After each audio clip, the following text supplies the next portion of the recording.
तो last time हमने यहाँ छोड़ा था मल्टीपल पजल्स पे। बेसिकली अ, इधर हमने दो प्रोग्राम्स दिए गए हैं। तो हमें हमसे सवाल ये पूछा गया है कि इन दोनों प्रोग्राम्स के अंदर कौन सी स्टेटमेंट है जो कभी भी एग्जीक्यूट नहीं होगी, चाहे एक्स की कोई भी वैल्यू हो। तो इन दोनों प्रोग्राम्स के अंदर एक स्टेटमेंट ऐसी है जो कभी भी एग्जीक्यूट नहीं होगी, चाहे एक्स की कोई भी वैल्यू हो। तो इस प्रोग्राम के अंदर ये वाली जो स्टेटमेंट, एल्स वाली जो स्टेटमेंट है, ये एग्जीक्यूट नहीं होगी। और इस प्रोग्राम के अंदर ये जो लेस देन 10 वाली स्टेटमेंट है, ये एग्जीक्यूट नहीं होगी। इस प्रोग्राम के अंदर अगर आप देखें, एक्स की आप कोई भी वैल्यू असाइन कर लें तो उसके वो फर्स्टली इफ, या तो इफ से होगी, मतलब या तो पहली स्टेटमेंट से होगी या दूसरी स्टेटमेंट से होगी, तीसरी के पास वो नहीं जाएगी। अब फॉर एग्जांपल एक्स की आपने वैल्यू रखी है 2, ठीक है। अब 2 जो है वो लेस देन 2 नहीं है, तो वो इफ को छोड़कर जाएगा एलिफ के पास, ठीक है। क्योंकि अगर एक्स की वैल्यू 2 है तो वो लेस देन 2 तो है नहीं, तो ये कंडीशन फेल हो जाएगी। उसके बाद वो दूसरी कंडीशन के पास आएगा, क्या x greater than equals to है, हाँ इक्वल्स टू है। एलिफ एलिफ के पास आएगा और ये कंडीशन एग्जीक्यूट हो जाएगी। इन दोनों के अलावा वो किसी और के पास नहीं जाएगा। तो प्रोग्राम जो है इफ के पास आएगा, उसके बाद एलिफ के पास आएगा और फिर एग्जीक्यूट हो जाएगा। कभी भी एल्स के पास नहीं जाएगा, ठीक है। एल्स, इस प्रोग्राम के अंदर ये वाली जो थर्ड स्टेटमेंट है, एल्स वाली स्टेटमेंट, ये कभी भी एग्जीक्यूट नहीं होगी, चाहे आप एक्स की कोई भी वैल्यू रख दें, ठीक है। और इस प्रोग्राम के अंदर आप एक्स की कोई भी वैल्यू रख दें, ये वाली जो एलिफ स्टेटमेंट है, elif x is less then 10, ये वाली कभी भी एग्जीक्यूट नहीं होगी। फॉर एग्जाम्पल आप वैल्यू रख देते हैं एक्स की 20, ठीक है। आपने एक्स की वैल्यू रख दी है 20, फर्स्ट ही प्रोग्राम जाएगा इसके पास, if x is less than 2, ठीक है। ये एग्जीक्यूट, ये जो है ये सबसे पहले इस कंडीशन के पास जाएगा, एक्स लेस देन 2, तो 20 एक्स की वैल्यू तो लेस देन 2 नहीं है, तो इसके पास इसके बाद वो इधर आएगा, elif x is less than 20, ठीक है। क्या एक्स लेस देन 20 है, तो लेस देन 20 भी नहीं है, ठीक है। उसके बाद इसके पास आएगा एक्स लेस देन 10, ठीक है। उसके बाद वो एल्स के पास आएगा, ठीक है, प्रिंट समथिंग एल्स, तो समथिंग एल्स प्रिंट हो जाएगा, ठीक है। फॉर एग्जाम्पल आप एक्स की वैल्यू रखते हैं 3, ठीक है। आपने एक्स की वैल्यू रख दी है 3, तो 3, जब आप 3 एक्स की वैल्यू 3 रखेंगे, तो एक्स लेस देन 2 के पास जाएगा कि एक्स की वैल्यू लेस देन 2 है। एक्स की वैल्यू आपने रखी है 3, तो एक्स की वैल्यू अगर आप 3 रखेंगे तो सबसे पहली जो कंडीशन है एक्स लेस देन 2, ये सेटिस्फाई नहीं होगी, तो वो आएगा एलिफ के पास, x is less than 20। X less than 20, क्योंकि एक्स की वैल्यू आपने 3 रखी है, तो एक्स इज लेस देन 20 वाली कंडीशन सेटिस्फाई हो जाएगी, तो ये कंडीशन एग्जीक्यूट हो जाएगी और इसको स्किप कर देगा, एलिफ थर्ड कंडीशन को स्किप कर देगा और फिर चौथी कंडीशन के पास जाएगा इसको, और फिर चला जाएगा। तो जब भी एक कंडीशन एग्जीक्यूट होगी तो वो दूसरी कंडीशन के पास नहीं जाएगा। फॉर एग्जाम्पल इधर इसने जब इस सेकंड कंडीशन को चेक किया, एक्स लेस देन 20, जब ये कंडीशन सेटिस्फाई होगी तो इसने क्या किया, इस कंडीशन को एग्जीक्यूट करने के बाद इन दोनों को स्किप कर दिया। लेकिन आप x की वैल्यू फॉर एग्जांपल हम रख देते हैं 20, ठीक है, 20 रखेंगे x की वैल्यू, तो ये एग्जीक्यूट नहीं होगा, ये एग्जीक्यूट नहीं होगा, ये भी एग्जीक्यूट नहीं होगा, ये वाला एग्जीक्यूट हो जाएगा, ठीक है। अगर आप रख देते हैं x की वैल्यू 1, तो ये एग्जीक्यूट हो जाएगा, ये एग्जीक्यूट नहीं, इसको एग्जीक्यूट करने के बाद इन तीनों को स्किप कर देगा वो, ठीक है।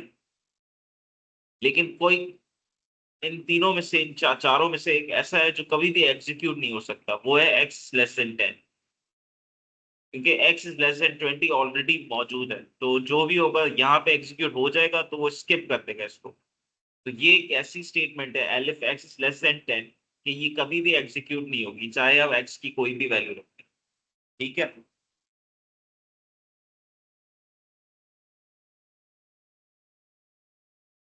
उसके बाद हमारे पास है ट्राई एंड एक्सेप्ट स्ट्रक्चर। अब कंडीशनल्स में मोस्टली हमारे यहाँ ये होता है कि कंडीशनल्स के अंदर वो मैं एक तो इफ एल्स पढ़ा देते हैं, इफ एल्स पढ़ाते हैं और इफ पढ़ाते हैं, और उसके बाद जो है कंडीशनल्स के अंदर वो हमें इफ पढ़ाते हैं, इफ एल्स पढ़ाते हैं और इफ एल्स पढ़ाते हैं।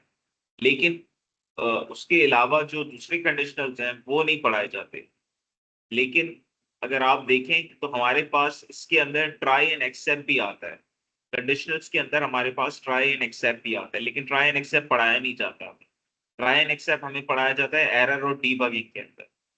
तो हम ट्राई एंड एक्सेप्ट कंडीशनल्स के अंदर पढ़ेंगे। यूजुअली ये होता है कि जब कोई पाइथन पढ़ा रहा होता है तो उसको ये नहीं पता होता कि ट्राई एंड एक्सेप्ट भी एक कंडीशनल ही है। हाँ, उसका मतलब उसका यूसेज ये है कि वो एरर डीबगिंग के लिए यूज होता है, लेकिन वो एक कंडीशनल ही है।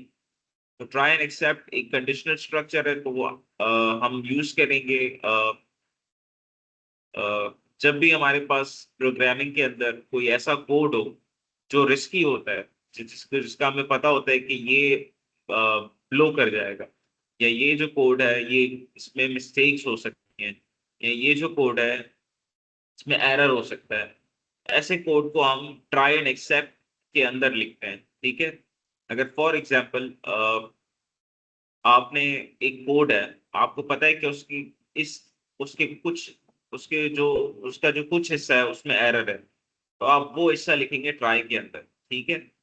उसके बाद जब वो आप ट्राई के अंदर लिख देंगे तो जो एक्सेप्ट है वो स्किप हो जाएगा, क्योंकि ट्राई एंड एक्सेप्ट के दो हिस्से हैं, एक ट्राई है दूसरा एक्सेप्ट है। ठीक है। अगर आप अगर आपका कोड ट्राई में काम कर जाता है तो एक्सेप्ट में वो काम नहीं करेगा, और अगर वो ट्राई में काम नहीं करता तो फिर वो एक्सेप्ट में काम करेगा। तो मैं आगे आपको दिखाऊंगा कि कैसे ये काम करता है। फॉर एग्जाम्पल आपका कोड ट्राई में फेल हो जाता है तो पूरे एक्सेप्ट एक्सेप्ट वाले पार्ट में चला जाएगा। यहाँ पे आप देख सकते हैं कि पाइथन को जब भी आप कोई कोई गलत कमांड देते हो या गलत कोडिंग देते हो तो पाइथन आपको एरर देता है। ठीक है। एरर को कहते हैं ट्रेस बैक। ठीक है।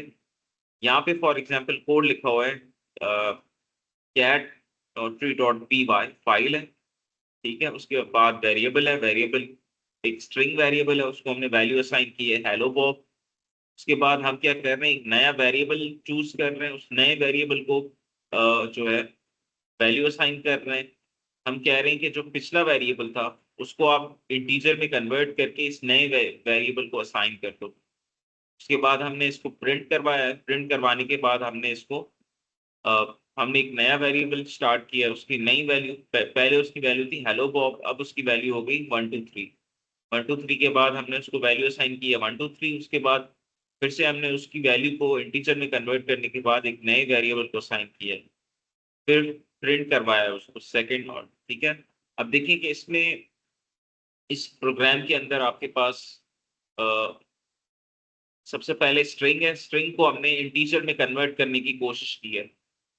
फर्स्ट स्टेप में हमने एक स्ट्रिंग बनाई है, स्ट्रिंग बनाने के बाद सेकंड स्टेप में हमने उस स्ट्रिंग को कन्वर्ट करने की कोशिश की है इंटीजर के अंदर। तो ये करना, किसी स्ट्रिंग को जब आप इंटीजर में कन्वर्ट करते हो तो वो आपको एरर देगा। तो यहाँ पे आप देख सकते हो कि लाइन नंबर 2 में एरर जो आया है, लाइन नंबर 2 में आया है और कह रहा है कि आपने एक स्ट्रिंग को इंटीजर में कन्वर्ट करने की कोशिश की है, तो ये आपको एक एरर आ गया। ठीक है। लेकिन इसका मतलब ये है कि जो आपकी सेकंड लाइन है, जो आपकी लाइन नंबर 2 है, ठीक है, आपकी लाइन नंबर 2 है, ये वाली जो आपकी लाइन है एस्टर इंट, ठीक है, इस लाइन में एरर है। ठीक है। तो ये लाइन, तो इसका मतलब है कि प्रोग्राम जो है यहाँ पे आके रुक जाएगा। ठीक है। प्रोग्राम जो है सेकंड लाइन के बाद रुक जाएगा, एरर आएगा। अब इस एरर को हम एक एक तरीके से प्रिवेंट भी कर सकते हैं। कैसे? जैसे मैंने आपको बताया कि हमारे पास एक कंडीशनल यूज होता है ट्राई एंड एक्सेप्ट। ठीक है। तो हम यहाँ पे कोशिश करते हैं कि ट्राई एंड एक्सेप्ट यूज करके और इस एरर को प्रिवेंट करें। ठीक है। सबसे पहले वही हमने लिखा है, सेम वेरिएबल है, उसको हमने स्ट्रिंग की वैल्यू असाइन की है। ठीक है, उसके बाद हमने क्या किया है, जिस हमें पता था कि जिस लाइन में एरर आ सकता है या जिस लाइन में एरर आ रहा था, हमने क्या किया, उस लाइन को लिख दिया है ट्राई के अंदर। ट्राई, उसके बाद कॉलन, उसके बाद वो लाइन लिख दी है ट्राई के अंदर। और हमें पता है कि इस लाइन के अंदर एरर आ सकता है, ठीक है। लेकिन हमें ये पता है कि अगर इस लाइन में एरर है तो क्यों ना हम एक दूसरा अल्टरनेटिव ढूंढ लें इसका। तो फिर एक्सेप्ट के अंदर हमने इसका दूसरा अल्टरनेटिव ढूंढ लिया। हमने कहा कि आप एक इस वेरिएबल को इंटीजर में कन्वर्ट कर रहे हो, एक स्ट्रिंग वेरिएबल को, ये एक स्ट्रिंग था, ठीक है, स्ट्रिंग को आपने इंटीजर में कन्वर्ट करने की कोशिश की है, तो इसमें एरर आ रहा था। तो क्यों ना आप इसको एक नई वैल्यू असाइन कर दो। इंटीजर इंटीजर में कन्वर्ट करने की जरूरत नहीं है, आप सिंपली जो नया वेरिएबल है, जो पिछला वेरिएबल है उसको छोड़ दो, जो नया वेरिएबल है उसको नई वैल्यू असाइन कर दो। तो आपने यहाँ पे सबसे पहले ट्राई किया है कि सबसे पहले आपने ट्राई किया है कि आप स्ट्रिंग वाले वेरिएबल को इंटीजर में कन्वर्ट करो। उसका दूसरा अल्टरनेटिव आपने ये ढूंढा है कि आपने नए वेरिएबल को नई वैल्यू असाइन कर दी है, ठीक है। तो आपके पास दो पॉसिबिलिटीज है। एक पॉसिबिलिटी में एरर आ रहा था जो जिसको आपने ट्राई के अंदर लिखा है। जो दूसरी पॉसिबिलिटी है वो आपने खुद बनाई है कि अगर इसमें एरर आ गया तो फिर हमने इस पॉसिबिलिटी के साथ जाना है, ठीक है। तो दोनों पॉसिबिलिटीज लिखी है आपने, उसके बाद आपने इसको प्रिंट करवाया है। अब जब आप इसे एग्जीक्यूट करेंगे तो पाइथन को पता है कि ये आपने ट्राई के अंदर लिखा है, तो पाइथन आपको एरर नहीं देगा, ठीक है। प्रोग्राम यहाँ पे नहीं रुकेगा क्योंकि पाइथन को आप ऑलरेडी आपने बता दिया है कि ये आपने ट्राई के अंदर लिखा है। अगर इस लाइन में एरर है तो इसको स्किप करो, एक्सेप्ट के पास चले जाओ। पाइथन क्या करेगा, इसको रन करेगा, उसके बाद ये प्रिंट करेगा, ठीक है। उसके बाद उसको पता है कि इसमें एरर है, तो एरर आने, जब इसमें इसको पता है पाइथन को कि इसके अंदर एरर है, तो उसको स्किप करेगा और जो नई वैल्यू है उसको असाइन करेगा -1। उसके बाद प्रिंट करेगा फर्स्ट -1। तो देखें यहाँ पे फर्स्ट -1 प्रिंट हो गया। इसी तरीके से आप इस प्रोग्राम को इस तरीके से भी लिख सकते हैं। फॉर एग्जाम्पल यहाँ पे आपने क्या लिखा है, एक वेरिएबल है उसको आपने वैल्यू असाइन की है 1 2 3, ठीक है। आपने फिर से क्या किया है, उस वेरिएबल को कन्वर्ट करने की कोशिश की है स्ट्रिंग से एक इंटीजर में, क्योंकि यहाँ पे ये स्ट्रिंग है। स्ट्रिंग को आपने इंटीजर में कन्वर्ट करने की कोशिश की है। वहां पे क्या था कि कैरेक्टर्स थे, कैरेक्टर्स को आप इंटीजर में नहीं कन्वर्ट कर सकते। लेकिन यहाँ पे आपने एक स्ट्रिंग स्ट्रिंग के अंदर नंबर्स हैं, उन नंबर्स को आपने इंटीजर में कन्वर्ट करने की कोशिश की है। तो अब ये कोड ब्लो नहीं होगा। तो अब इसको आप ट्राई के अंदर भले लिख दें लेकिन ये कोड एरर नहीं देगा, ठीक है। तो पाइथन इस कोड को एग्जीक्यूट करेगा, ठीक है, 123 को। और फिर अ, अगर ट्राई के अंदर ये अगर ट्राई के अंदर इस कोड के अंदर एरर नहीं आया, मतलब ट्राई के अंदर अगर ये कोड सही से चल गया, तो एक्सेप्ट वाला पार्ट इग्नोर हो जाएगा, ठीक है। तो ये ट्राई के अंदर क्या करेगा, इसको रन करने की कोशिश करेगा, 123 को इंटीजर में कन्वर्ट करेगा। करने के बाद वो चेक करेगा कि इसमें एरर तो नहीं आ रहा। अगर इसमें एरर नहीं आ रहा इसका मतलब है कि ट्राई वाला पार्ट सही से चल गया। तो वो एक्सेप्ट को स्किप करेगा और डायरेक्ट चला जाएगा प्रिंट के पास। उधर उसके पास वो सेकंड है तो वो सेकंड को प्रिंट करेगा और ISTR की वैल्यू प्रिंट कर देगा। अब ISTR की वैल्यू क्या थी, 123 थी। सॉरी, ISTR की वैल्यू क्या है, इंटीजर ऑफ ASTR। तो 123 को हमने इंटीजर में कन्वर्ट किया और ISTR को वो वैल्यू असाइन की। तो यहाँ पे प्रिंट हो जाएगा सेकंड 123। तो देख सकते हैं कि आउटपुट में आ गया सेकंड 123, ठीक है। तो फर्स्ट कन्वर्जन में क्या हुआ कि ट्राई फेल हो गया और हम एक्सेप्ट के पास चले गए। लेकिन जो हमारा सेकंड प्रोग्राम है उसमें क्या होगा, ट्राई जो है सक्सीड हो गया और हमारे प्रोग्राम ने एक्सेप्ट को इग्नोर कर दिया, ठीक है। यहाँ पे आप देख सकते हैं कि हमने एक दूसरा प्रोग्राम लिखा है और हमें पता है कि अगर यहाँ पे एरर आ सकता है तो हमें ऑलरेडी पता होता है कि किस प्रोग्राम के किस हिस्से में कितनी एरर की पॉसिबिलिटी है। तो उस पॉसिबिलिटी को देख कर उसको मद्देनजर रखते हुए हम क्या करते हैं, उसको ट्राई के अंदर रख देते हैं। इससे क्या होता है कि हमारी जो प्रोग्राम की चलने की जो रिस्क है वो खत्म हो जाती है। अगर फॉर एग्जांपल प्रोग्राम जो है उसके अंदर एरर है तो आप सिंपली क्या करेंगे, वो प्रोग्राम जो है उसको ट्राई के अंदर लिख देंगे और उसकी जो दूसरी पॉसिबिलिटी है उसको आप एक्सेप्ट के अंदर लिख देंगे और फिर नीचे आप अपने प्रोग्राम का आउटपुट दे देंगे। इससे क्या होगा कि अगर आपके जो प्रोग्राम है जिसके अंदर एरर है, तो एरर की जो पॉसिबिलिटी है वो आपको डिस्टर्ब नहीं करेगी। आप अगर उसके अंदर एरर है तो आप सिंपली उसे ट्राई के अंदर लिख दें। अगर उसमें एरर होगा तो वो रन नहीं होगा, तो उसकी जो दूसरी पॉसिबिलिटी आपने एक्सेप्ट के अंदर लिखी है वो रन हो जाएगी।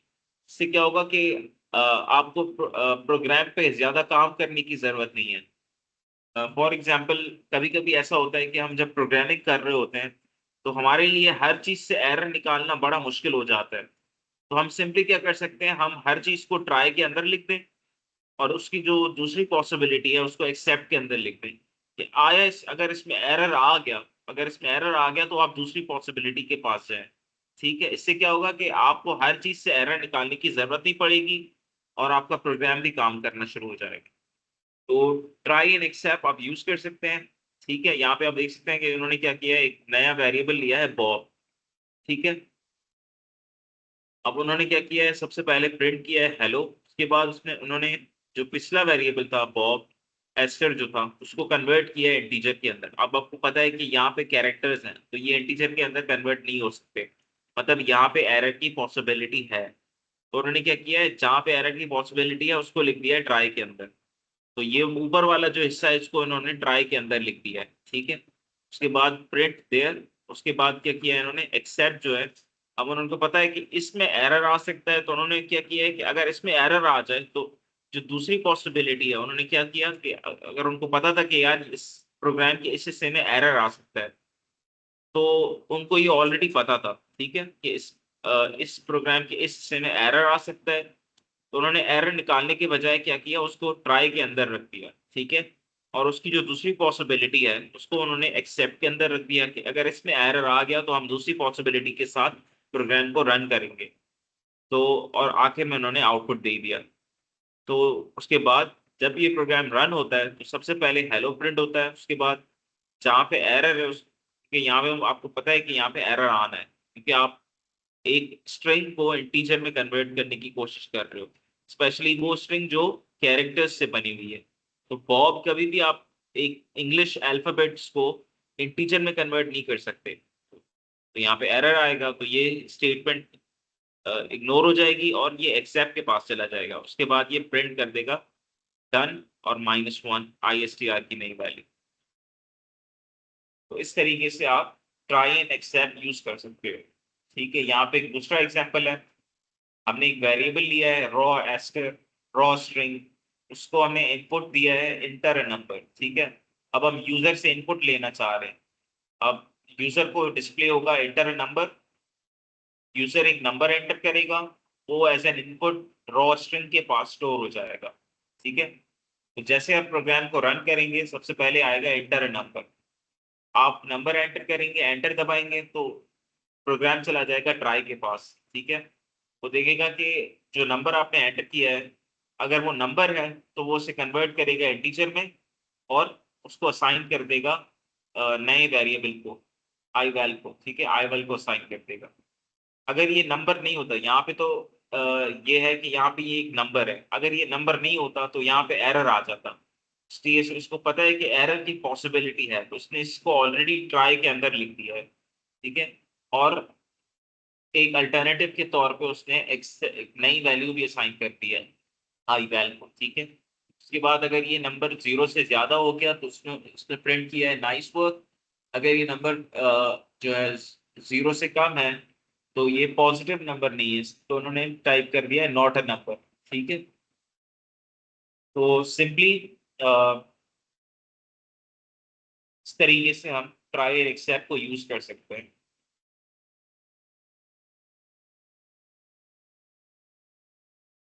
फॉर एग्जाम्पल, अगर हम ये प्रोग्राम रन करें और इधर आ जाए, इधर सबसे पहले क्या आएगा, इंटर नंबर और यूजर से इनपुट लिया जाएगा। ठीक है, यूजर से इनपुट लेने के बाद यहाँ पे अगर हम लेटर्स में टाइप करते हैं 42। ठीक है, अब यहाँ पे ये लेटर्स है, पहले क्या था वो नंबर था, अब यहाँ पे ये लेटर्स है। जब ये लेटर्स की सूरत में टाइप होगा तो आपको जो है, जब ये प्रोग्राम आप लेटर्स टाइप करेंगे सबसे पहले प्रोग्राम जाएगा इसके पास। ठीक है, इसको इंटीजर में कन्वर्ट करने की कोशिश करेगा तो ये फेल हो जाएगा। तो फिर ये एक्सेप्ट के पास आएगा और उसको नई वैल्यू असाइन कर देगा -1। ठीक है, उसके बाद चेक करेगा अगर आई वैल की वैल्यू क्या है, -1 है, तो -1 इज ग्रेटर देन 0 नहीं है तो वो एल्स के पास जाएगा और प्रिंट कर देगा नॉट अ नंबर। तो देखिए यहाँ पे प्रिंट हो गया नॉट अ नंबर। इस तरीके से आप दूसरे प्रॉब्लम्स भी सॉल्व कर सकते हैं। जैसे यहाँ पे एक प्रॉब्लम है, तो ये प्रॉब्लम भी आप सॉल्व कर सकते हैं। ठीक है, यूजर से इनपुट लेकर भी ये प्रॉब्लम आप सॉल्व कर सकते हैं। फॉर एग्जाम्पल यहाँ पे हमने आपसे सबसे पहले आपसे पूछेगा कि कितने घंटे हैं, तो आप 45 एंटर करेंगे।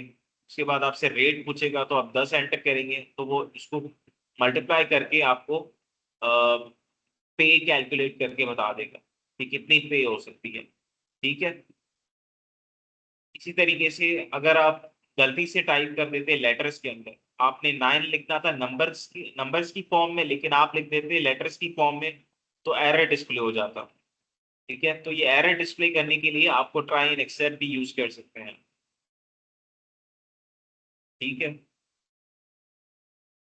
उसके बाद हम चलते हैं लूप्स पर।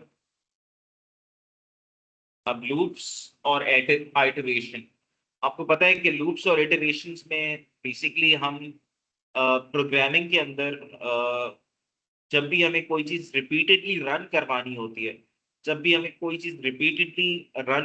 होती है, या रिपीटेडली किसी चीज को हमने एग्जीक्यूट करवाना होता है, या कोई चीज ऐसा कोई पैटर्न हो जो रिपीट हो रहा हो, तो उसको अंडरस्टैंड करने के लिए या काउंटिंग करने के लिए, फॉर एग्जांपल आप काउंटिंग करना चाहते हैं, तो कोई भी चीज जो रिपीट होता हो रही है, उस उस रिपीटिंग पैटर्न को आप जब प्रोग्रामिंग में लेकर आएंगे, तो आपने कोई अ, आपको लूप्स यूज करने पड़ेंगे। ठीक है, तो जब भी आप कोई रिपीटिंग पैटर्न है, कोई चीज रिपीट हो रही है, या कोई चीज जो है वो फ्रीक्वेंट है, बार बार आ रही है, तो उस चीज को अगर प्रोग्रामिंग में लेकर आने के लिए आपको चाहिए लूप्स लूप्स चाहिए। ठीक है, तो हम पढ़ेंगे कि लूप्स और आइटरेशंस में हम सबसे पहले पढ़ेंगे कि किस तरीके से हम लूप्स को यूज कर सकते हैं। ठीक है, जैसे मैंने आपको बताया कि जब भी आपके प्रोग्राम के अंदर रिपीटेड स्टेप्स आएंगे, तो आप लूप्स यूज करेंगे। ठीक है, यहाँ पे फॉर एग्जांपल इन्होंने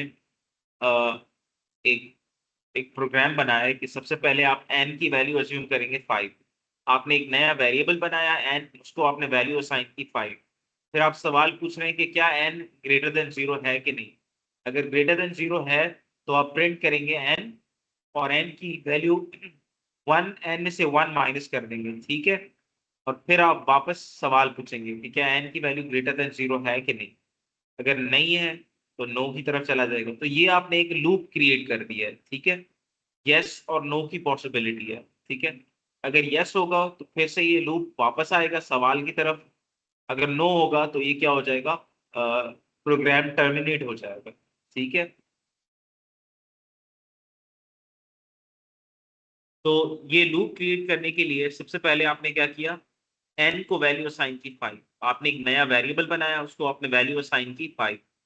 ठीक है, उसके बाद आपने क्या किया, आपने सवाल पूछा है क्या एन इज ग्रेटर देन 0 है कि नहीं।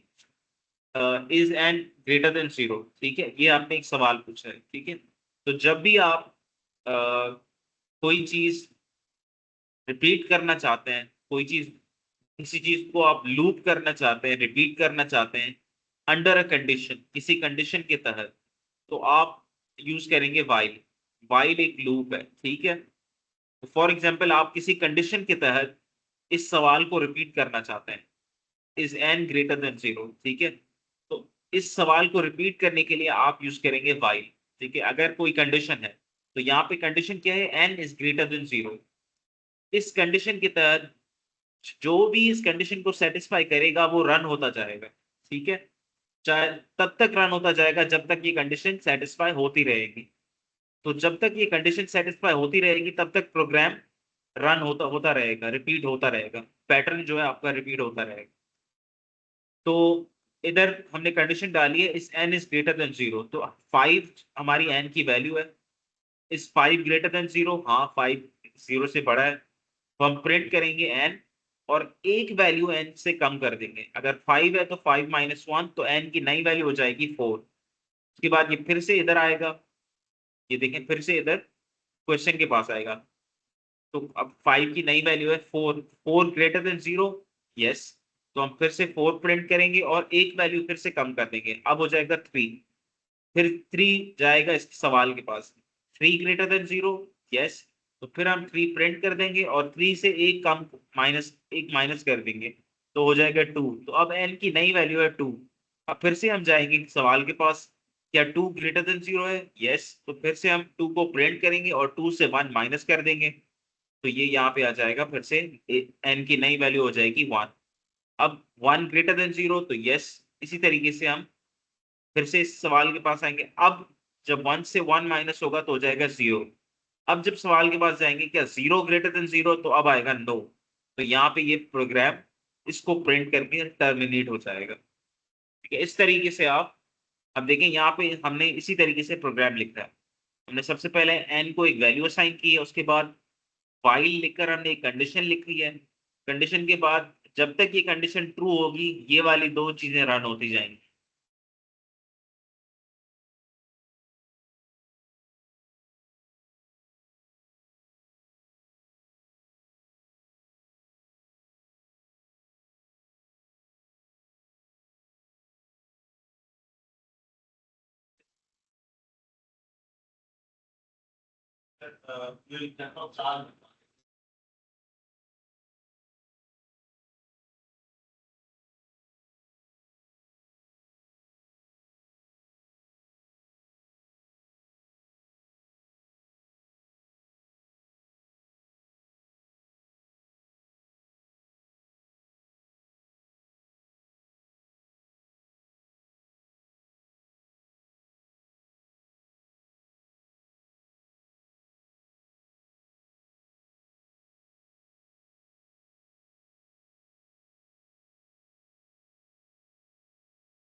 वो सबसे पहले आपने एक नया वेरिएबल चूज किया n। n बनाने के बाद आपने उससे वैल्यू असाइन की 5। उसके बाद आपने एक लूप क्रिएट किया है, लेकिन वो लूप एक कंडीशन के तहत है, जब तक वो कंडीशन सही होगी वो लूप चलता रहेगा। तो वाइल लिखकर आपने वो कंडीशन लिखी है, उसके बाद आपने कॉलन दिया है। उसके बाद मैंने आपको बताया कि ये लूप है, तो जब तक कंडीशन ट्रू होगी तो तब तक क्या होगा, वो जो क्या होगा वो आपने यहाँ लिख दिया है। लेकिन देखें कि आपने उसके पहले स्पेसेस दिए हैं। स्पेसेस ये शो कर रहे हैं कि ये जो दो स्टेटमेंट्स हैं, ये इस लूप की स्टेटमेंट्स है, ठीक है। तो जब तक ये लूप होगा तो ये दो स्टेटमेंट्स रन होती रहेंगी। ठीक है, उसके बाद अगर, मैं आपको बताया था कि जब तक लूप चलेगा, ठीक है, तब तक ये स्टेटमेंट्स रन होगी। ये भी हो सकता है कि या ये लूप टर्मिनेट हो जाए, उसकी मतलब फॉर एग्जांपल ये कंडीशन सेटिस्फाई ना हो, तो क्या होगा, तो ये क्या करेगा, इस इन दोनों को स्किप करके इन दोनों के पास आ जाएगा। यहाँ पे स्पेसेस थे, यहाँ पे स्पेसेस नहीं है, ठीक है। तो ये इन दोनों के पास आ जाएगा और उसके बाद प्रोग्राम टर्मिनेट हो जाएगा। तो ये सारी चीज करने के लिए आपको इस तरीके से लिखना पड़ेगा, ठीक है। तो ये प्रोग्राम था और ये इसका आउटपुट है, इस तरीके से ये आउटपुट होगा। उसके बाद हमारे पास कभी कभी ऐसा होता है कि हम अ, अ, मतलब एक तरीके से हम अ, जब भी लूप बनाते हैं तो हम हमें ये चेक करने की जरूरत होती है कि आया कि ये लूप जो है इन्फिनिट लूप तो नहीं है। ये चीजें हमें कंफर्म करने की जरूरत होती है कि जो हमने लूप बनाया है क्या वो इन्फिनिट लूप तो नहीं है। तो सबसे पहले यहाँ पे आप देख सकते हैं हमने एन को वैल्यू असाइन की है 5, और फिर हमने कंडीशन रखी है कि क्या एन ग्रेटर देन 0 है। अगर ग्रेटर देन 0 है तो ये दो स्टेटमेंट्स रन होंगी, प्रिंट लेदर, प्रिंट रेंज। ठीक है, अगर एन ग्रेटर देन 0 नहीं है तो फिर ये इन दोनों को स्किप करके यहाँ आ जाएगा, प्रिंट ड्राई ऑफ, और प्रोग्राम टर्मिनेट हो जाएगा। अब मैंने आपको बताया कि एन की वैल्यू है 5, एन की वैल्यू है 5, 5 ग्रेटर देन 0 है, हाँ है। तो ये प्रिंट होगा। फिर से ये इसके पास आएगा 5, 5 ग्रेटर देन 0 है, हाँ है, तो ये प्रिंट हो जाएगा। फिर से ये इसके पास आएगा 5, कि 5 एन की वैल्यू 5 ही है, तो एन की वैल्यू कम नहीं हो रही, ठीक है। तो इससे क्या होगा कि ये लूप हमेशा चलता रहेगा। तो ये एक इन्फिनिट लूप है, ठीक है। पीछे क्या था, हम एन की वैल्यू कम कर रहे थे हर स्टेप में, n-1 कर रहे थे, ठीक है। यहाँ पे n-1 नहीं कर रहे, तो यहाँ पे ये लूप 5 बार चला, उसके बाद टर्मिनेट हो गया। लेकिन यहाँ पे ये लूप हमेशा चलता रहेगा, तो ये एक इन्फिनिट लूप है, ठीक है। तो इन्फिनिट लूप जो है हम हमें हमेशा कोशिश करनी चाहिए कि हम जो भी लूप बनाए वो इन्फिनिट ना हो, ठीक है, फाइनाइट लूप्स हो, ठीक है। इसी तरह इसी तरीके से ये जो लूप है, यहाँ पे n की वैल्यू 0 है, ठीक है।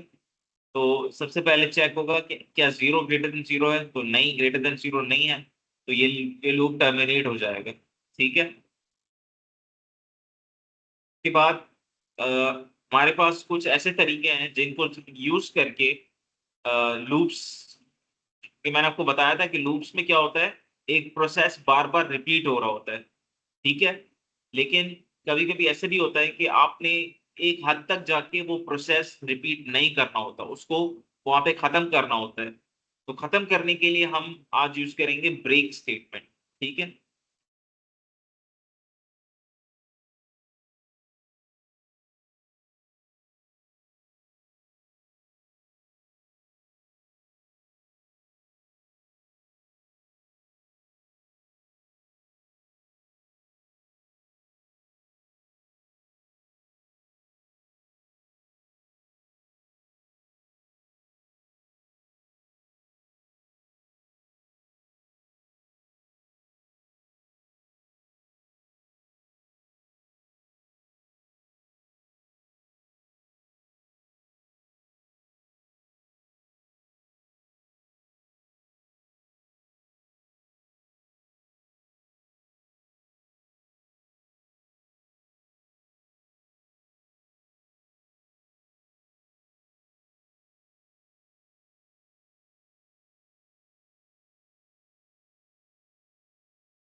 जी हाँ, तो आज हमने लूप्स पढ़े थे। अब लूप्स में मैंने आपको बताया था कि कभी कभी हम चाहते हैं कि एक हद तक जाके उस लूप को हम खत्म कर दें, टर्मिनेट कर दें। तो ये करने के लिए आप इस्तेमाल कर सकते हैं ब्रेक स्टेटमेंट, ठीक है। Break statement ends the current loop and jumps to the statement immediately following the loop. It is like a loop test that can happen anywhere in the body of the loop, ठीक है। For example, आपने एक programme बनाया है कि एक condition है, आपने एक प्रोग्राम बनाया है, उस प्रोग्राम के तहत आपने कंडीशन असाइन की है ट्रू, मतलब जब तक वो कंडीशन ट्रू होगी ये लूप चलता रहेगा, ठीक है। अब आपने ये असाइन किया है line is equals to input, आप यूजर से इनपुट ले रहे हैं, ठीक है। तो आपने एक वेरिएबल चूज किया है लाइन, उसकी वैल्यू क्या होगी, जो यूजर इनपुट करेगा, ठीक है। और अगर आपने फिर उसके अंदर ही, लूप के अंदर ही आपने स्टेटमेंट डाली है कि अगर वो लाइन जो यूजर एंटर कर रहा है वो अगर डन के बराबर हो जाए तो लूप से ब्रेक कर दो, लूप को ब्रेक कर दो, लूप को टर्मिनेट कर दो, ठीक है। उसके बाद टर्मिनेट करने के बाद वो प्रिंट कर दो लाइन और प्रिंट कर दो डन, ठीक है। तो चेक करते हैं ये लूप कैसे चलता है। तो सबसे पहले हम यूजर से आउटपुट लेंगे। तो हमारे पास सबसे पहले यूजर से इनपुट लेंगे, तो यूजर से इनपुट लेने के लिए सबसे पहले ये सिंबल डिस्प्ले होगा। तो ये सिंबल डिस्प्ले होगा और हम टाइप करेंगे, कुछ भी टाइप कर सकते हैं आप, लेकिन जब वो आप टाइप करेंगे तो उसके बाद वो प्रिंट हो जाएगा, ठीक है। वो प्रिंट हो जाएगा, प्रिंट होने के बाद फिर से ये लूप्स के पास आएगा और ये फिर से ट्रू है। अब ये ट्रू तो है, लेकिन क्योंकि मैंने आपको बताया था जब तक ये ट्रू होगा ये प्रोग्राम चलता रहेगा। तो ये प्रोग्राम फिर से इधर आएगा और ये ट्रू है तो फिर से ये पूछेगा यूजर से, इस सिंबल के साथ एक इनपुट देगा, तो ये सिंबल डिस्प्ले होगा। और फॉर एग्जाम्पल हम टाइप करते हैं फिनिश्ड, तो फिर से ये इस लाइन को प्रिंट करेगा और फिर से ये इस लूप के पास आएगा, ठीक है, व्हाइल के पास। चेक करेगा कि क्या ये ट्रू है, तो हाँ ये ट्रू है। अब यहाँ पे ट्रू का मतलब ये है कि हमने जो कंडीशन डाली है ट्रू है। अगर हम यहाँ पे लिख दें फॉल्स, नीचे हम डिक्लेयर करते हैं फॉल्स, तो ये पूरा लूप टर्मिनेट हो जाएगा, ठीक है। तो यहाँ पे सिंपली ट्रू का मतलब ये है कि यहाँ पर ट्रू एक लाइट की तरह है। जब आप कमरे में अंदर एंटर होते हैं, सबसे पहले आप लाइट का बल्ब ऑन कर देते हैं, ठीक है। आप सबसे पहले क्या करते हैं, जो लाइट बल्ब है उसका बटन ऑन कर देते हैं, ठीक है। अब जब तक वो बटन ऑन रहेगा तब तक ये लूप चलता रहेगा, ठीक है। तो वाइल ट्रू, तो ट्रू एक बटन की लाइट बल्ब की तरह है, आपने उसे ऑन कर दिया है, ठीक है। उसके बाद आप इनपुट लेंगे यूजर से और यूजर टाइप करेगा। अगर यूजर टाइप करता है फॉर एग्जांपल फिनिश्ड, तो सबसे पहले चेक करेगा हम जो इनपुट ले रहे हैं, अगर यूजर टाइप करता है फिनिश्ड, तो प्रोग्राम चेक करेगा कि क्या जो यूजर ने टाइप किया है वो डन तो नहीं है। तो अगर वो, क्योंकि हमने तो फिनिश टाइप किया है, तो फिनिश डन के बराबर नहीं है, तो वो इसको इग्नोर करके ये लाइन प्रिंट कर देगा, ठीक है, और ब्रेक नहीं करेगा। फिर से हम जाएंगे, फिर से हम यूजर से इनपुट लेंगे। फॉर एग्जांपल यहाँ पे हम टाइप कर देते हैं डन। जैसे हम डन टाइप करेंगे तो वो चेक करेगा कि क्या यूजर ने डन टाइप किया है। तो अगर यूजर ने डन टाइप किया है तो वो लूप को ब्रेक कर देगा, ठीक है। देखिए यहाँ हमने स्पेसेस दिए हैं, स्पेसेस देने का मतलब ये है कि जो भी कंडीशन इफ के अंदर होगी अगर वो सही होगी तो ये ब्रेक हो जाएगा, ठीक है। तो स्पेस देने का मतलब ये है कि ये ब्रेक इस इफ का हिस्सा है, ठीक है। तो लूप ब्रेक हो जाएगा और प्रिंट हो जाएगा डन। अब ये वापस नहीं जाएगा, यहाँ से स्किप करके यहाँ पे आ जाएगा डन, प्रिंट प्रिंट कर देगा डन, और लूप खत्म हो जाएगा। इस तरीके से आप लूप्स को ब्रेक कर सकते हैं किसी कंडीशन के तहत, ठीक है। यहाँ पे एक दूसरा उन्होंने एग्जाम्पल लिया है, ठीक है, सिंपली सेम एग्जाम्पल है, ठीक है। इसी तरीके से आप लिख सकते हैं, ठीक है। सेम एग्जाम्पल है, वही सेम जो ऊपर हमने प्रोग्राम बनाया वही प्रोग्राम, ठीक है। उसके बाद अब उस प्रोग्राम का उन्होंने स्ट्रक्चर बताया कि कैसे ये प्रोग्राम काम करता है। तो सबसे पहले हमने एक लूप बनाया था, उसको हमने ट्रू, उसका जो लाइट का बल्ब है हमने ऑन कर दिया, ठीक है। अब तब तक ये लूप चलता रहेगा जब तक वो बटन ऑन होगा, ठीक है। उसके बाद हमने सवाल यूजर से इनपुट लिया है, ठीक है, और चेक किया है कि क्या वो इनपुट डन तो नहीं है। अगर वो डन है तो ब्रेक हो जाएगा, अगर वो डन नहीं है तो फिर से लूप कंटिन्यू होगा। तो ये कंटिन्यू होता रहेगा, होता रहेगा, होता रहेगा। के बाद वो चेक करेगा कि क्या वो डन तो नहीं हो गया, फिर वो ब्रेक कर देगा उसको। इसी तरीके से जिस तरह आप लूप्स को ब्रेक करते हैं, इसी तरीके से आप लूप्स को कंटिन्यू भी कर सकते हैं, ठीक है। तो यहाँ पे हमने दोनों कंटिन्यू और ब्रेक दोनों का इस्तेमाल किया है, ठीक है। आप किसी लूप को ब्रेक भी कर सकते हैं और आप किसी लूप को कंटिन्यू भी कर सकते हैं। फॉर एग्जांपल इस प्रोग्राम के अंदर सबसे पहले हमने व्हाइल ट्रू, मतलब हमने लाइट ऑन कर दी है। व्हाइल ट्रू का मतलब है कि कंडीशन ट्रू है, चाहे कोई भी कंडीशन हो लेकिन वो ट्रू है। इधर सिंपली ट्रू लिखने का मतलब ये है कि कोई भी कंडीशन हो लेकिन वो ट्रू है। अब हम यूजर से इनपुट लेंगे, तो ये शेवरॉन सिंबल डिस्प्ले होगा और हम टाइप करेंगे हेलो देयर। फॉर एग्जांपल हमने टाइप किया हेलो देयर, तो वो चेक करेगा कि क्या जो यूजर ने लाइन एंटर की है उसका फर्स्ट लेटर, यहाँ पे लाइन जीरो का मतलब ये है कि उसका फर्स्ट लेटर कैरेक्टर ये तो नहीं है। अगर ये है तो कंटिन्यू हो जाएगा, ठीक है। और अगर वो सब यूजर का जो यूजर ने जो टाइप किया है वो, दूसरी पॉसिबिलिटी क्या है कि यूजर ने जो टाइप किया है क्या वो डन के बराबर तो नहीं है। अगर वो डन के बराबर तो लूप ब्रेक हो जाएगा, ठीक है। तो क्योंकि हमारे पास ना तो ये था और ना ही ये था, क्योंकि हमने टाइप किया था हेलो देयर। हेलो देयर का फर्स्ट लेटर एच है, ठीक है, हैश नहीं है, तो ये इसको इग्नोर कर देगा। उसके बाद नीचे आएगा, चेक करेगा कि क्या यूजर ने जो टाइप किया है वो डन है। तो हमने तो हेलो देयर टाइप किया है, डन टाइप नहीं किया। फिर से इसको भी इग्नोर कर देगा और लाइन को प्रिंट कर देगा। लाइन को प्रिंट करने के बाद लाइन को प्रिंट करने के बाद लाइन को प्रिंट करने के बाद वो फिर से इस लूप के पास आएगा, फिर से यूजर से इनपुट लेगा। हम टाइप करते हैं हैश डोंट प्रिंट दिस।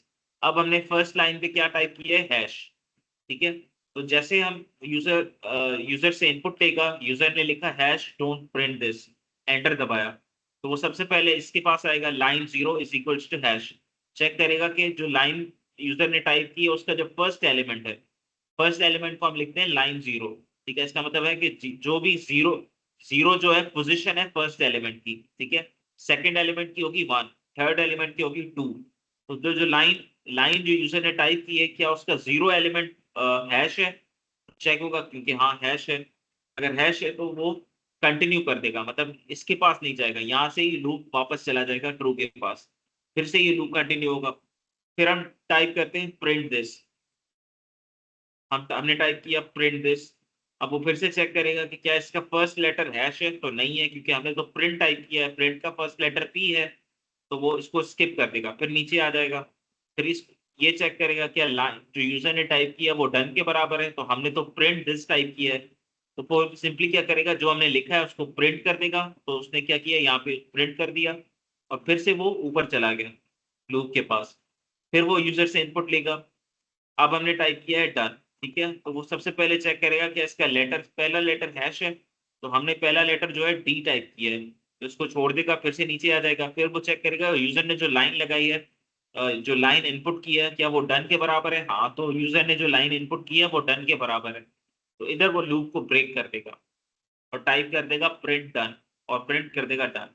तो यहाँ पे इस तरीके से ये प्रोग्राम चलेगा और ये लूप ब्रेक हो जाएगा। तो आप लूप को कंटिन्यू भी करवा सकते हैं और ब्रेक भी करवा सकते हैं।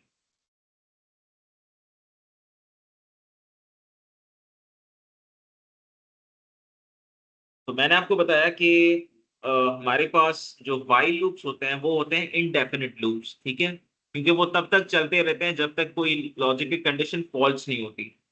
वाइल लूप्स जो होते हैं उनको हम कहते हैं इनडेफिनिट लूप्स, क्योंकि वाइल लूप्स जो होते हैं वो तब तक रिपीट होते रहते हैं जब तक जो कंडीशन है वो ट्रू नहीं होती।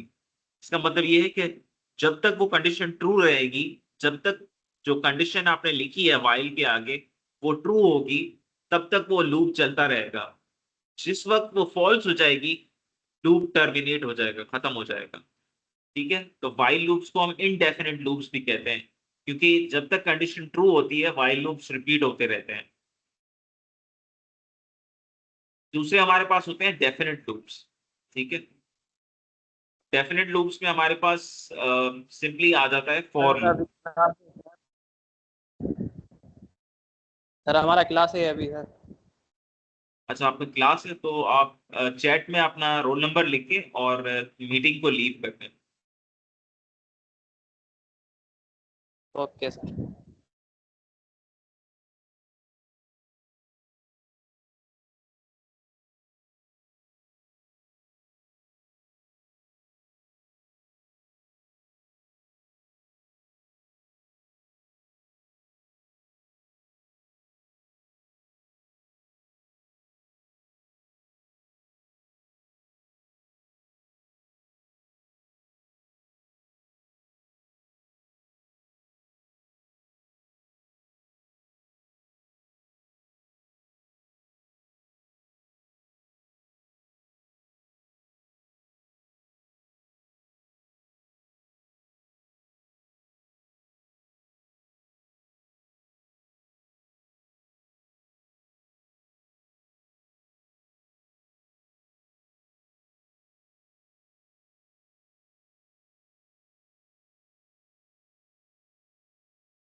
मैंने आपको बताया कि हमारे पास दो तरह के लूप्स होते हैं।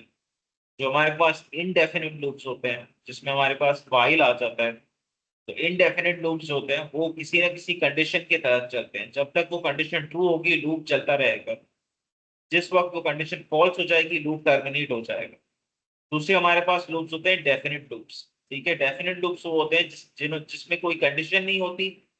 और डेफिनेट लूप्स में कोई भी कंडीशन नहीं होती, लेकिन वो किसी सेट ऑफ आइटम्स के तहत चलते हैं। इसका मतलब ये है कि अगर कोई आपके पास सेट है और सेट के अंदर नंबर्स हैं, लेटर्स हैं, कुछ भी है, आइटम्स हैं, तब तक वो लूप चलता रहेगा जब तक वो सेट के आइटम्स खत्म नहीं होते। ठीक है। ये इसको ज्यादा समझते हैं आगे। फॉर एग्जाम्पल यहाँ पे हमने एक लूप बनाया है। अब यहाँ पे हमने डेफिनेट लूप यूज किया है, फॉर लूप। ठीक है। हमने क्या किया है, हमने बोला है कि फॉर आई इन इस दिस सेट। ठीक है, अब सेट में 5 है, 4 है, 3 है, 2 है, 1 है। प्रिंट करो आई को और फिर आखिर में प्रिंट कर दो ब्लास्ट ऑफ। ठीक है। तो हमने क्या किया है, आई, जो आई है एक लूप के अंदर, उसको हमने सबसे पहले सेट के तहत चलाया है। ठीक है। आई एक वेरिएबल है, एक लूप लूप वेरिएबल है। ठीक है, इस लूप को हमने इस सेट के तहत चलाया है। आई की पहली वैल्यू होगी 5, दूसरी वैल्यू होगी 4, तीसरी वैल्यू होगी 3, चौथी वैल्यू होगी 2, पांचवी वैल्यू होगी 1। ठीक है। तो इस तरीके से ये लूप चलता रहेगा। ठीक है, तो आई की वैल्यू 5 थी और उसके बाद है नीचे प्रिंट आई। आई की जो भी वैल्यू है उसको प्रिंट कर दो। आई की पहली वैल्यू है 5, उसको हमने प्रिंट किया। उसके बाद आई, ये लूप फिर से इस लूप चला। आई की दूसरी वैल्यू होगी 4, हमने 4 प्रिंट किया। उसके बाद ये फिर से लूप चला। आई की तीसरी वैल्यू हो गई 3, हमने 3 प्रिंट किया। उसके बाद ये फिर से चला। आई की चौथी वैल्यू होगी 2, हमने 2 प्रिंट किया। उसके बाद ये फिर से लूप की तरफ आ गया।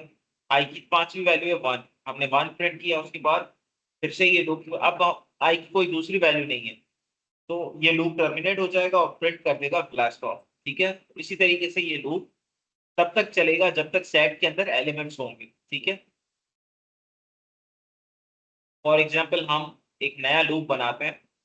हमने एक सेट बनाया है फ्रेंड्स, और उस फ्रेंड्स के अंदर हमारे पास 3 एलिमेंट्स हैं, जोसेफ, ग्लेन, सैली। ठीक है। हम कहते हैं कि हमने एक वेरिएबल असाइन किया फ्रेंड। हम कहते हैं कि फॉर फ्रेंड इन फ्रेंड्स, इसका मतलब है कि जो फ्रेंड्स के अंदर एलिमेंट्स हैं तब तक चलते रहेंगे। ये लूप तब तक चलता रहेगा जब तक फ्रेंड्स के अंदर एलिमेंट्स होंगे। तो फ्रेंड इन फ्रेंड्स। ठीक है। तो सबसे पहला फ्रेंड इन फ्रेंड्स में क्या है, फ्रेंड्स के अंदर सबसे पहला फ्रेंड है जोसेफ। तो जो फ्रेंड की वैल्यू होगी जोसेफ, तो हम प्रिंट करवाएंगे हैप्पी न्यू ईयर फ्रेंड। अब फ्रेंड की पहली वैल्यू है जोसेफ, तो प्रिंट होगा हैप्पी न्यू ईयर जोसेफ। तो बाद फिर से ये लूप ऊपर जाएगा, चेक चेक करेगा कि सेट के अंदर, फ्रेंड्स के सेट के अंदर दूसरी दूसरी वैल्यू कौन सी है। तो दूसरी वैल्यू है ग्लैन। तो अब फ्रेंड की वैल्यू है ग्लैन। अब हैप्पी न्यू ईयर फ्रेंड की जगह प्रिंट हो जाएगा हैप्पी न्यू ईयर ग्लैन। फिर से ये ऊपर जाएगा, चेक करेगा कि अब फ्रेंड की वैल्यू क्या है। अब फ्रेंड की वैल्यू है सैली, तो ये प्रिंट होगा हैप्पी न्यू ईयर सैली। उसके बाद ये फिर से ऊपर जाएगा, चेक करेगा अब फ्रेंड की वैल्यू क्या है, लेकिन सेट तो खत्म हो चुका है। तो अब ये लूप टर्मिनेट हो जाएगा और टाइप कर दे, प्रिंट कर देगा डन। ठीक है, इसी तरीके से हम लूप्स को चला सकते हैं, इन डेफिनेट लूप्स को, सॉरी। पहले हमने पढ़े इनडेफिनेट लूप्स और अब हम पढ़ रहे हैं डेफिनेट लूप्स। ठीक है। तो डेफिनेट लूप्स कैसे चलते हैं, कोई ना कोई कंडीशन, कोई ना कोई सेट होता है। ठीक है, वो तब तक चलता रहता है जब तक सेट में एलिमेंट्स होते हैं। ठीक है, और वो टर्मिनेट हो जाता है जब सेट के एलिमेंट्स खत्म हो जाते हैं, वो टर्मिनेट हो जाते हैं। तो यहाँ पे जो हम एलिमेंट यूज कर रहे होते हैं वेरिएबल, उसको हम कहते हैं आइटरेशन वेरिएबल। ठीक है, ये आपका ब्लॉक होता है और ये आपका सीक्वेंस होता है।